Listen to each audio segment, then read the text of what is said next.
before we even talk about what's going on this past week in NFL football and our picks, of course, we have to talk about this decision from the Indianapolis Colts because it shocked the league.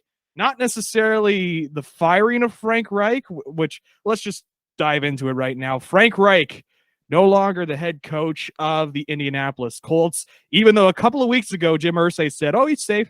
He's safe to go. We're just going to go a different direction. Sam Ehlinger is going to be our quarterback. A couple of weeks later, yeah, he's out of here.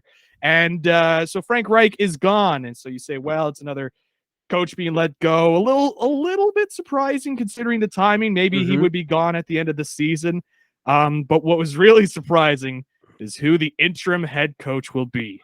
And of course, the interim head coach, as we all expected it to be, is former Peyton Manning. Yeah, that's right.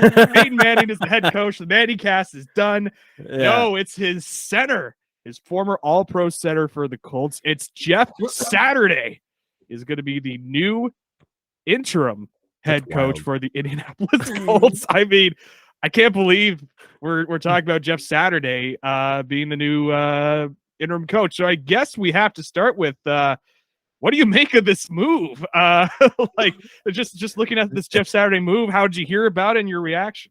It just popped up on Instagram. Like it was just Frank Reich fired. Oh, that sucks. I thought he was going to at least make it to the end of the season, maybe into technically the next season, air quotes, like March. I think it's always March 14th or whatever it is. You know what I mean when I say that. So that's what I was thinking when I saw that he fired, and then it didn't even feel like an hour went by. It honestly felt like Frank Reich's fired. 30 seconds later, Jeff Saturday's the interim head coach.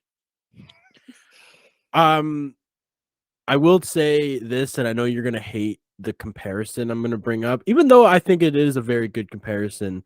I know this is a football podcast, but I'm also a giant hockey fan, and I am born and raised in Montreal. So give me Montreal Canadiens all day. I understand last year was a bit of a down year, but a bit. I'm not here to talk about it. Do not bring it up, Gibby. You brought it up. Don't talk about it then. I know what I said. Bring it up. Tired. You brought it up. You opened tired. yourself up for this. But go ahead. So tell me the comparison. Martin St. Louis as the Montreal head coach has been awesome to watch. It's been fun to watch. And the reason I think that they brought him in is because he's a former player. He can inspire the young guys to just go out there and play hockey. And do I think the Jeff Saturday hiring is weird? Absolutely. That's definitely wouldn't have been the first guy I would have thought of. But I think that's why they're bringing him in. He's going to inspire the young guys. Like, we all thought that O-line was going to be the best O-line in the league, and frankly, it just hasn't. Even with guys like Ryan Kelly and Quentin Nelson, and the other guy's name. There's a third guy on that line. His name always slips my mind. I think he's the right tackle or the left tackle. I always forget about him.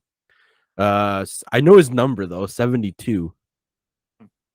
It's not Costanzo, is it? No, Costanzo retired a couple years ago. That's what I was thinking. For some reason, I was thinking Costanzo, but the name escapes me as well. Yeah. But nonetheless, we'll figure it out. Anyways, so that O-line has not been performing up to what it could be doing, and frankly, the rest of the team hasn't. The defense has been, making some plays. Like Stephon Gilmore is probably playing at a Pro Bowl level this year.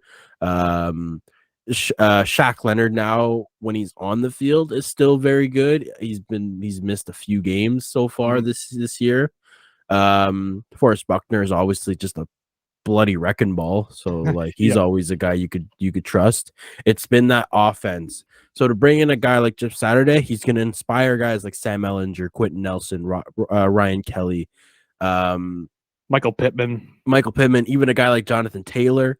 Yeah. That's why he's in, and he is only going to be here for the rest of the season.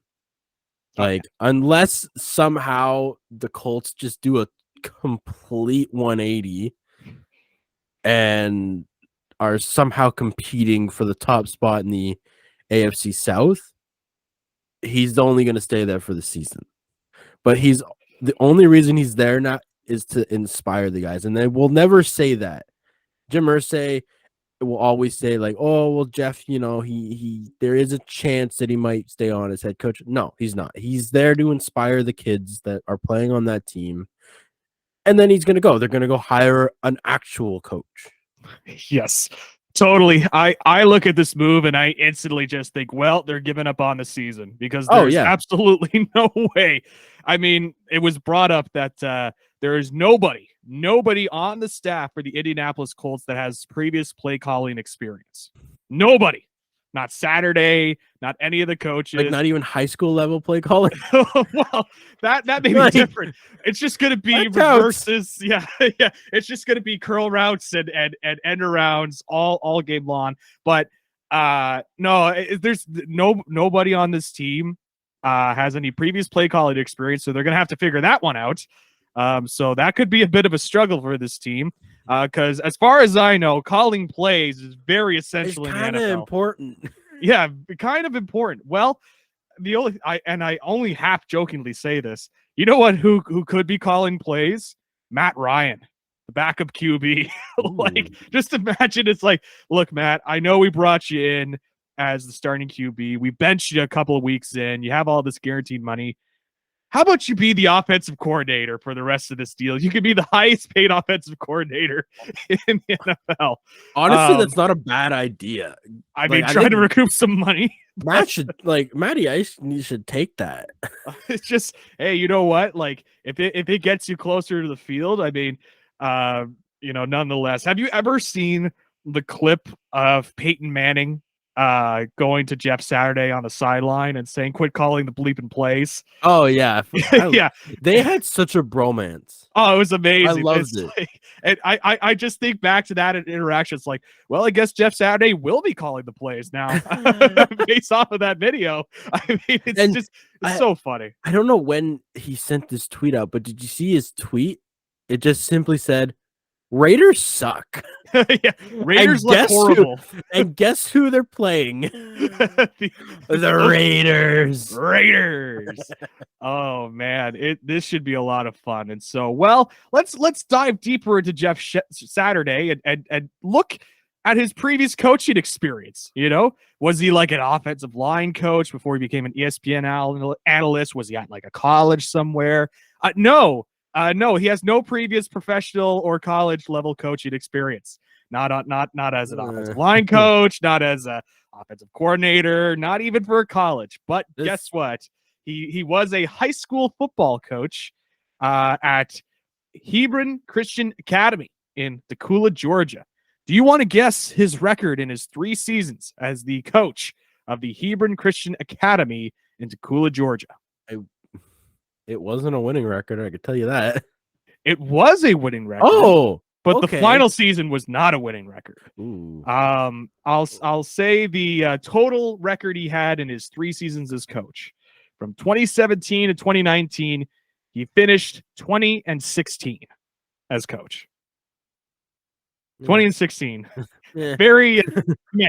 It's very much like a Cliff Kingsbury college record. Without the potential offensive guru or play calling experience that at least Kingsbury brings. This is why I stand by what I said. He's just there to inspire the guys. Yeah. He's just there to rah. Let's go get him, lads. That's all he's there for. That's all he's there for. Yes, the Dan Campbell approach. Just got a rah guy and. I love Jeff Saturday. I think Jeff Saturday should be in the Hall of Fame as a center, not as a coach. Yeah, I know. Put it that way. Not a lot of time in that coaching experience put in by Jeff Saturday. And one last thing I wanted to bring up, I don't know if you were able to catch the press conference introducing Jeff Saturday as the interim head coach. There were some quotes, my friend, mainly from Jim Irsay. Oh, I love Jim Irsay. Well, I think Irsay is going to come out of his shell a little bit, and I don't know. We'll see. I look at Irsay, and I'll just say this. Oh, my God. Here's some quotes. I won't start with Irsay. I'll start with Jeff Saturday himself, who said, and I quote, "Why am I a candidate for this?" during this as he was talking about the process of him becoming the interim head coach. Okay, when the interim head coach says that, he probably shouldn't be the interim head coach. So, and also, Jim Irsay really emphasizing how they were super fortunate that he was available. They were like, it's unbelievable this guy was available. It's like we were so fortunate. It's like, I wonder why he was available, Jim. Really, yeah, that's a head scratcher there, bud. And it was also mentioned, were there any other potential coaches that were offered the gig? And Irsay says it wasn't offered to anyone else. I don't know what Chris and I would have done if he wasn't available. So apparently they had no other options. They had to go to Jeff Saturday. Like, I understand they can't hire like an OC or DC during the season. Like, I get that. Yeah. But really? Really? No other option. They had to get I don't believe that for a second. And I know Jim Irsay has had his off the field beverages. Yes. Let's just call them like by that. Post-game pops. Yeah. That's all I'm gonna mention. I'm not really gonna go anywhere with that statement, but you do with that what you will. Yeah. So he certainly is very confident in Jeff Saturday being the coach. I mean, he obviously knows Jeff Saturday very well because I think Irsay was the owner during the Manning years, right? Yep. Yeah. So totally. So he obviously knows the guy, and he obviously trusts him to put him in charge of his football team. Yes. Like, is he the best candidate? Absolutely not. Not even close. I wouldn't even put him in the top 50 best candidates. I would put him in the top 100. Yeah, exactly. But Jim Irsay obviously knows Jeff Saturday better than we do. Yes. Okay. Maybe there's some sort of magic elixir that we're missing here that who knows? He's found out. But there is an article that dates all the way back to 2012. I think it's a little bit after Jeff Saturday retired. And it was apparently Saturday was offered by Irsay a front office job at the time. And Saturday said no. And so that's kind of interesting that all of a sudden, Irsay kind of goes back to the well and gets, because at least like, unless he was being offered the general manager role, like a front office job, if you're behind the scenes, you're part of the scouting department or whatever, specifically looking at a position, the football advisor.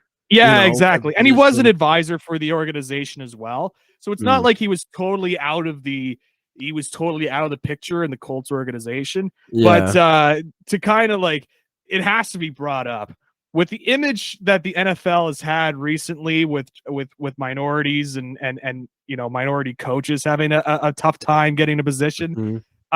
This is not a good look in terms of like, because I saw some people asking like, why wasn't the Rooney Rule in effect for this? But it doesn't apply to interim coaches. It only applies to like full-time positions and offensive coordinators or whatever. So like you or I could totally skip the process. If there was an NFL owner crazy enough to hire us, we could be hired and skip over the Rooney Rule, right? I would. If Jim Irsay would hire me, I would sit down with him and be like, "Why? Yeah, why like, me?" Yeah, then I would see the boatload of cash being offered my way. It's like, listen, you're not probably going to win a game, but you know what? I will take the cash. I'm still going to ask you why me, but I'm not going to question it that much. Yeah, it's like, why me? Okay, sure. I mean, you offer a really good explanation with this $10 million you're going to offer me to be interim coach or whatever, but nonetheless. So, who do you think should be the next head coach of the Indianapolis Colts, though? I'm going to wait till after the season for that. To answer that, yeah. Yeah, because there's not like that one coaching candidate that I can think of where I'm like, he has to be the guy. Unless like, it's like they brought back, like there was another former Colts head coach that's currently a TV analyst out there if they wanted him for the interim head coaching role. That's Tony Dungy. Like he's right there. That would have been so funny. That one I would have been like, okay, that one would have made sense. I didn't even think of that. I wasn't even thinking of Tony Dungy. That is smart. But instead they go you should be the owner of the Indianapolis Colts. I mean, come on. I mean, It's like, what's next? Reggie Wayne will be the wide receivers coach for the team. Oh wait, he is the wide receivers coach for the team. My apologies. He is. So I mean, okay. Look, all I'm gonna say is I think they need to go with a defensive coach. Their next one to get a guy and to then get an offensive coordinator, an offensive minded guy to strictly work with the offense. Mm-hmm. You know what I mean? Like stuff like that. I got one more quick question. You could just answer yes or no. If the Manning cast wasn't happening, do you think Peyton Manning would be the interim head coach of the Indianapolis Colts right now? I'm gonna say no, but that would be very funny. I'm saying yes, man. Yeah, he would just get so like consumed with it that he would actually go on the field. You know what I mean? And actually play quarterback, because that's how their quarterback situation is playing right now. It's like the same arguments he had with we haven't had a players coach in like 70 years. That's right. Look, his neck may be absolutely shattered and he had a terrible last season, but you mean to tell me that Peyton Manning wouldn't be a better option right now than Sam Ehlinger and maybe Matt Ryan? You mean to tell me he would at least have control over the offense? That's he's so mean to say. I'm just being honest. But true. Like, I love Sam Ehlinger. I mean, I'm a Texas guy, former Texas Longhorn. He famously proclaimed that Texas was back, and then Texas was not back at that time, not quite yet. But we were close. And so I mean, I like Sam Ehlinger, but he has not showed out. We'll talk about that in the Patriots game, which I'm sure you're going to run circles around and whatever. But I look at this as like, come on, like Manning should be back there yelling Omaha and yelling at his teammates, and like, come on, like that would be amazing. Wouldn't that be amazing? And have him mic'd up, you know what I mean, while he's under center. Every game, every game, Peyton Manning should be mic'd up. Absolutely. You bring back Jeff Saturday just for him to be yelled at by Manning. When we call a pass play, block. That's what I want. That's the content I'm looking for. That's my Manning cast right there. Yes. And so Manning cast from the field. That's right. Dude, I would pay so much money to see that. Just to hear him yell at players. You remember that he got chased down, and I think it was the Dallas Clark, but he was on like a bootleg, and like the play like absolutely breaks down, and you just hear him yell, "God damn it, Dallas!" as he's trying to throw the ball away or whatever.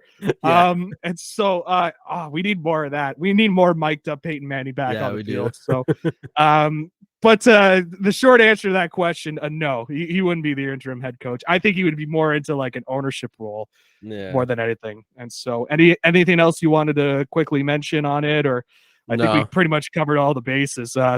Jeff Saturday, the new interim head coach. Yeah. And so it'll be very interesting to see who calls plays for them. It's like, I want to see what those plays look like, because because they got rid of their offensive coordinator, and then they got rid of Frank Reich, the other guy that could call plays, and not well based on the New England game, but still could call plays. And so what's Jeff Saturday going to do? Who else on that staff is going to call plays? Like, I'm only half joking when I say I think Matt Ryan may be the one calling plays. I'm just like, look, Jeff Saturday was the guy that was like, let's run the ball. Yeah. Jonathan Taylor's going to get the ball like 50 times next game. Run the ball. That's all I'm going to say. Yeah, totally.